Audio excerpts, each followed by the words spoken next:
Good morning students. कक्षा 12 की वाणिज्य वर्ग की ऑनलाइन क्लास में आपका स्वागत है। आपका सब्जेक्ट है बीओ और आपका क्वेश्चन है प्रबंधक के कार्य बताइए। ये क्वेश्चन बहुत ही मोस्ट इंपॉर्टेंट है। ये लगभग 3 या 4 बार बोर्ड में आ चुका है, बोर्ड एग्जाम में। प्रश्न स्टार्ट करते हैं।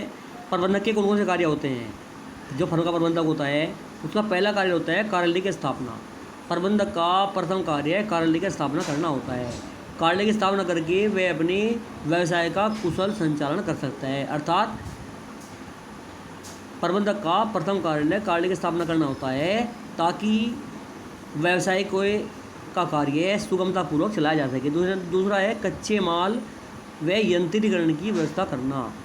प्रबंधक का दूसरा काम होता है जो जिस वस्तु का निर्माण कर रही, प्रत्येक वस्तु के निर्माण के लिए कच्चे माल की आवश्यकता होती है। जैसे फॉर एग्जाम्पल अगर हम चीनी बना रहे हैं तो उसके लिए गन्ने की आवश्यकता पड़ेगी। गन्ना क्या होगा? उसके लिए कच्चा माल होगा।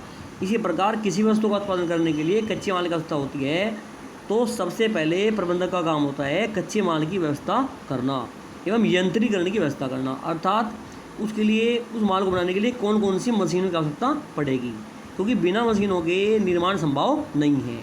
तीसरा है उत्पादन सीमा का निर्धारण करना।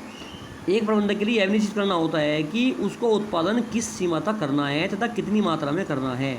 इसकी सीमा एक प्रबंधक द्वारा निर्धारित की जाती है। अर्थात उत्पादन किस सीमा तक करना है, क्योंकि उत्पादन कहाँ तक होगा? जितने माल की डिमांड है, कितने माल की डिमांड हुई है उसके अनुसार उत्पादन करना, ये एक प्रबंधक का कार्य है। नंबर 4 है प्रबंधक के कार्यों का निष्पादन।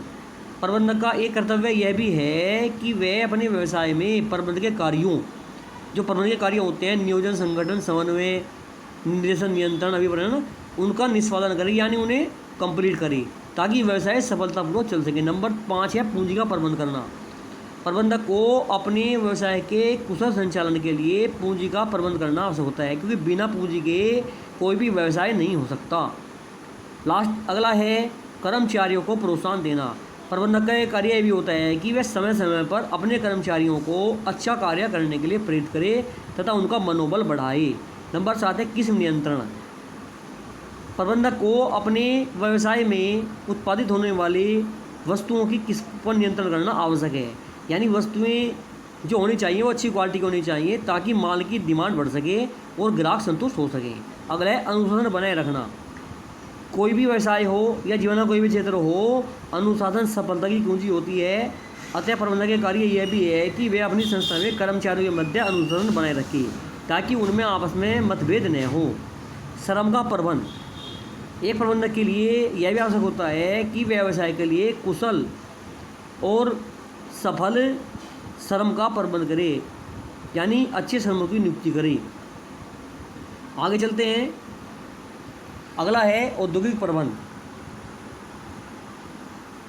औद्योगिक प्रबंध बनाना, औद्योगिक संबंध बनाना। औद्योगिक संबंधों का आशय प्रबंधक के द्वारा अपने व्यवसाय का संबंध तथा व्यवसाय के साथ स्थापित करने से है। अर्थात एक प्रबंधक का मुख्य कार्य है अपने व्यवसाय का संबंध अन्य व्यवसाय के साथ भी स्थापित करना होता है। अर्थात उसी व्यवसाय में या उसी प्रकार के व्यवसाय में जो अन्य इंडस्ट्रियाँ लगी हुई हैं उनके साथ तालमेल स्थापित करना, यह भी प्रबंधक का कार्य है। इस प्रकार आपका टॉपिक कंप्लीट हुआ। इसकी फोटोकॉपी आपको भेज दी जाएगी। इसे आप एक बार ध्यानपूर्वक पढ़ लेंगे। धन्यवाद।